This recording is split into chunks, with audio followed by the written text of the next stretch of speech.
How long has this been going on? A few months. Mm. Mm-hmm. We're having a good time. A few months. He's teaching me how to rollerblade, Oh God. and I'm getting pretty good at it too. We play hooky some afternoons, and he takes me out to, along the canal. Do you wear knee pads and a helmet and everything? Yeah, Because you could really hurt yourself on those things. it's fun. You should try it. Mm. I'll give you and Gabe a lesson. Yeah, I can just see Gabe.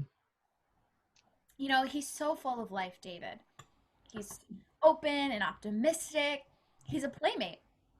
That's what he is, a wonderful playmate. Boy, that was fast. What? Tom is barely out the door. Oh, Karen. You didn't want to be alone for a while? You haven't been alone in a dozen years. I've always been alone. Don't you see? I spent my marriage alone. Yeah, but to get involved with someone else right away? I'm in love with him. How could you be in love with him? I am. You've only just started seeing him I knew him years ago, I said. through Tom. Right. And we went out socially a few times, and the two couples. But that's different. I mean, it's not like he's a stranger. The situation was out of the way. There's a history there. There's already a kind of shorthand. I mean, I can understand it being exciting. I can understand that. But love? Why is that so hard to believe? I fell in love with Tom the first weekend at the vineyard. Okay, and look where that got you. I'm sorry. I think you should be careful. Karen, You're very vulnerable right now. please. I don't want you to get hurt. I'm gonna marry him. David is not Tom. He's not. They're very different men. There's no hidden agenda with him. What you see is what you get. You know? He talks to me, he tells me what he's thinking, he lets me in.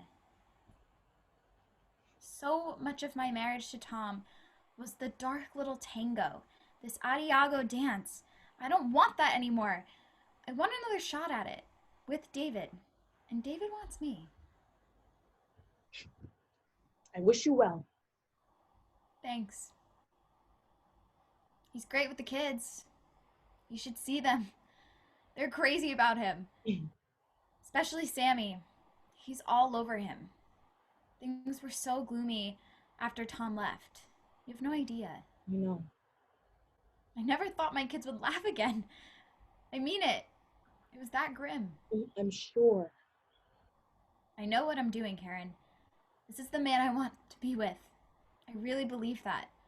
I had to survive Tom so I could end up with David. It was my fate. That may be, but still, I wish you would give it more time. And let this moment pass? No way. I don't want to let this moment. Look, why do I even bother? What? You think I'm crazy. I never said that. This is my opportunity for a real marriage, a real partnership. But you don't want to see me have that, do you? What an outrageous thing to say. Of course I do. I'm finally feeling whole, finally feeling like I'm on the right track for the first time in my life. And what do? You undermine me. I'm not undermining you. I'm only thinking what's best for you. Oh, I see. Try to be alone for a while. That's what I would do. What's so great about being alone? Huh? What's so great about it? Well, I would indulge myself. Get to know myself a little better. That's easy for you to say. You have Gabe. You have this life. Yes. You know what I think? I think you love it when I'm a mess. What? You do. You love it when I'm all over the place, flailing about. I finally find someone who's like an anchor, and you don't even want to hear about it. That is not true. As long as I'm artsy and incompetent, everything is fine. But the minute I show any sign of being on an equal footing with you, forget it. You can't even deal with it. You have to knock me over. How can you say that? Come on, you need me to be a mess. You invested in it. Every Karen needs a bath. That really isn't fair. We all play the parts we're handed. I was the mess, the ditz, the comic relief, and you got to be Miss Perfect. Everything just right. Just the right wine, just the right spice, just the right husband.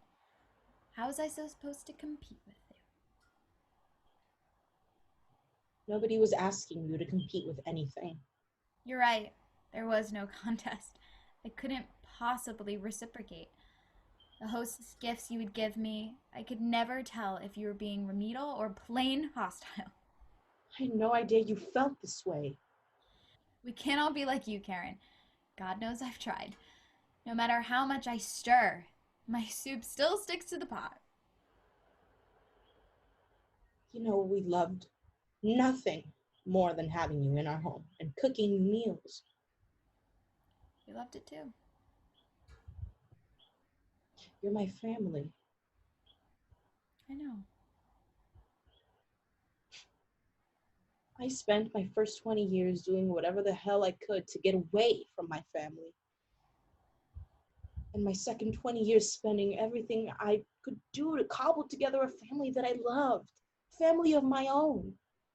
I thought if I could choose my family this time, if I could make my friends my family. Congratulations. The family you've chosen is just as fucked up and flammable as the one that you were born into. How are the boys? And you? And Gabe? We're good.